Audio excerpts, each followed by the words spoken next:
They've been doing excavations with these professional laborers. Often with an archaeological dig, you see younger students working, but here in Hungary, it's often older folks who are employed full-time, working for the state, doing this historic reconstruction.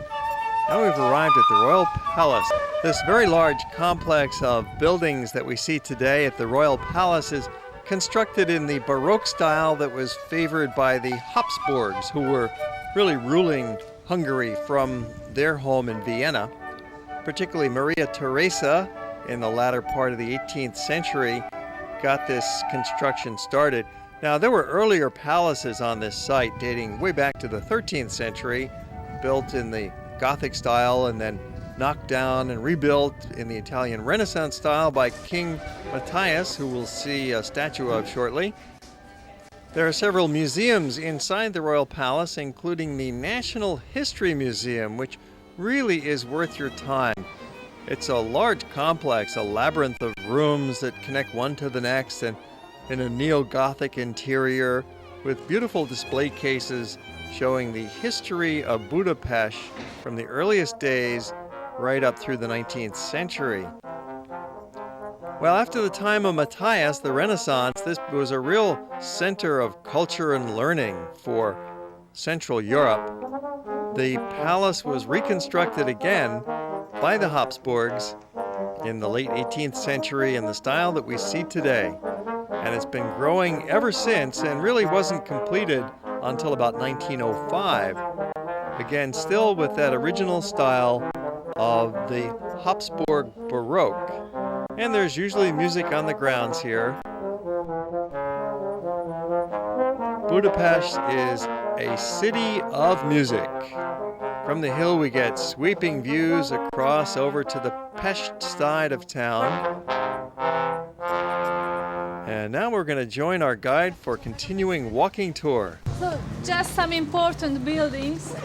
First of all, another White House. This is the office of the President of the Republic. The name of the building is Alexander Palace. This is the National Dance Theater.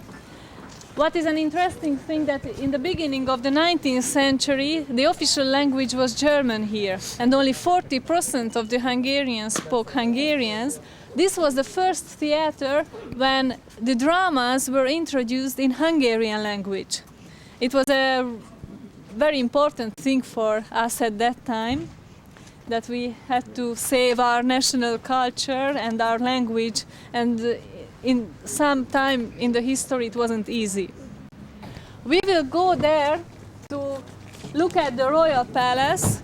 On the way, on the right, you can see some ruins of a monastery from the 13th century.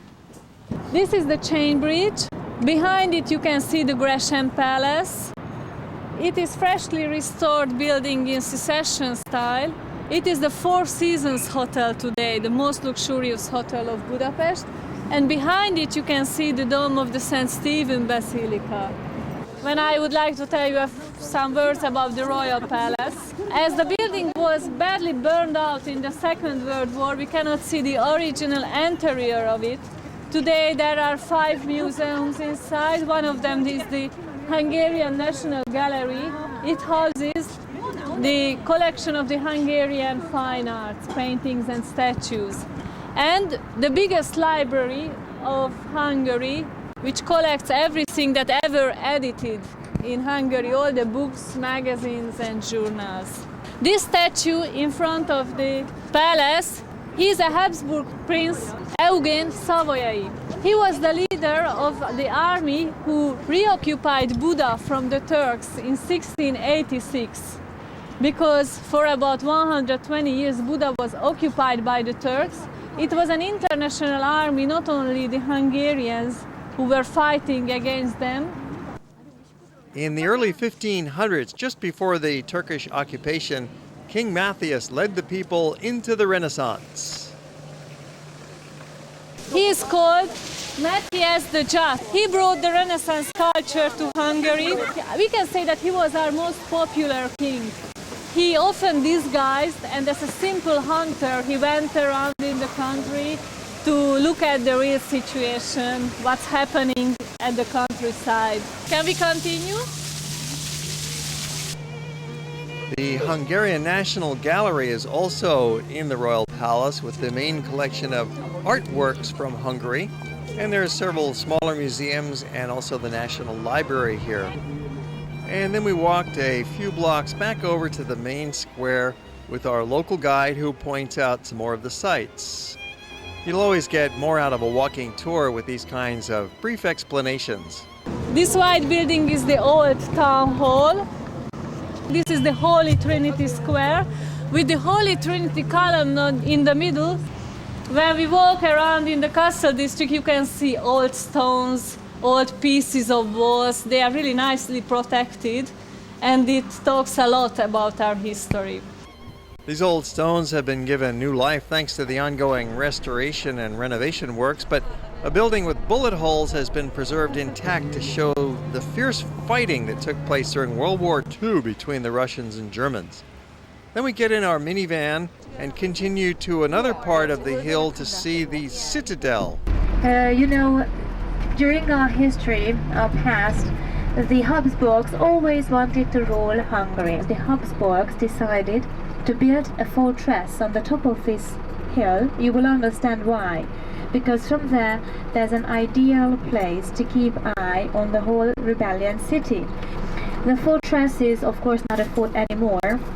There is a restaurant in it, a youth hostel, it's a lookout place. So local people like to go up on the hill, walk around the Citadel. There are very beautiful parks on the top of the hill, planted flowers. So it's very pleasant. You can see this spectacular view from the lookout point at what's called the Citadel. You want to be sure to get up here. That's one reason why it might help to take a city tour on a bus with a local guide, because this is a little bit out of the way, so you want to get up here and get your photographs and just soak in the view. And it gives you a chance to really get a perspective on the entire city with the right bank and the left bank. So our group gets together for one of our various group shots, a perfect location for it.